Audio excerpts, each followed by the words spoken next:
So there were two cataclysmic downfalls that happened yesterday. The first was Joe Biden. I believe that he just lost himself the presidency, and the only way that they can ever recover from this and ever have a chance at beating Donald Trump is if they honestly nominate Bernie Sanders. I think that he is the only person available on that side that appeals to Gen Z and who can actually sort of mimic or compete with the amount of energy that Donald Trump brings. Hi, my name is Bernette and I'm the world's freest chill. And this is Masterpiece Theater.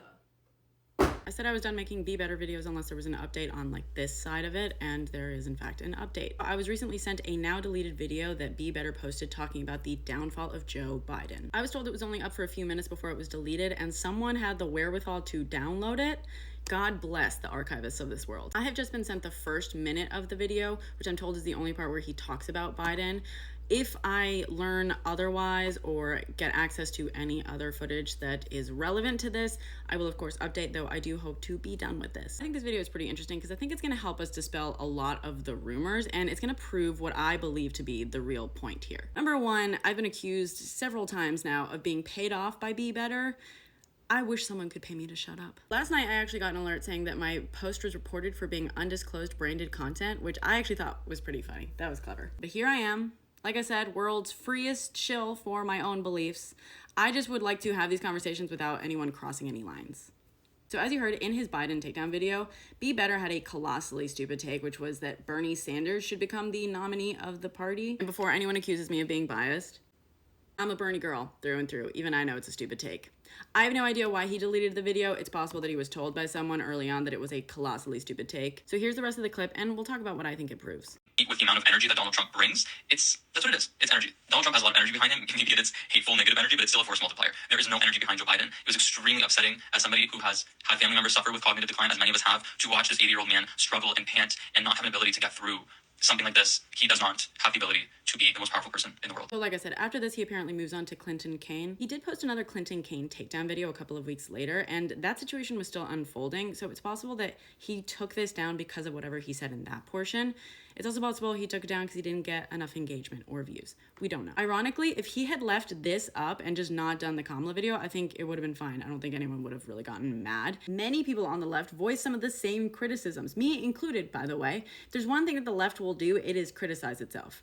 It is its biggest strength and weakness, famously. Which brings me to the first point that I think that this helps to prove. People aren't mad that he was criticizing the candidate.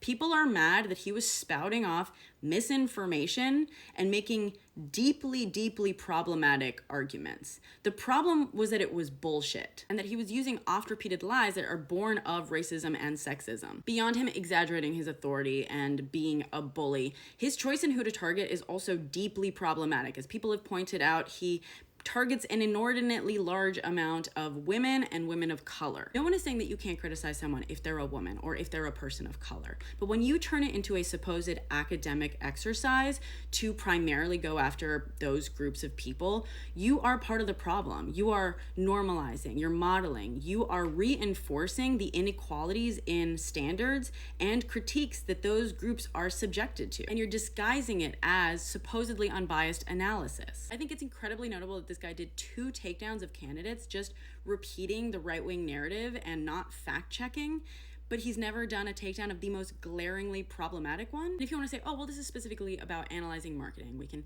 set aside how ill-informed he clearly was and set aside the expertise he doesn't actually have. I would say that the actually interesting analysis from a marketing perspective is how Trump is successfully marketed to people whose interests he's clearly working against. But not a peep on that. In fact, in his Biden takedown, he mentions cognitive decline, and yet not a peep on Trump's?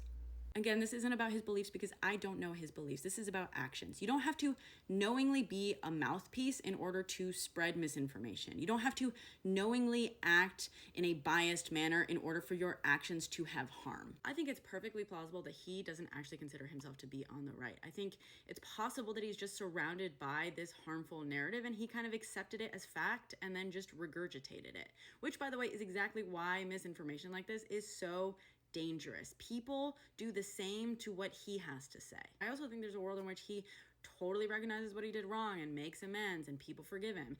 It is not my place to forgive him, but I also don't need to forgive him because I wasn't following him in the first place. All I can do is call out the harm that he has caused and then personally not give him my attention, not be a part of his audience. But again, guys, like unfollow, block, criticize, make all the think pieces you want, please, but don't cross that line.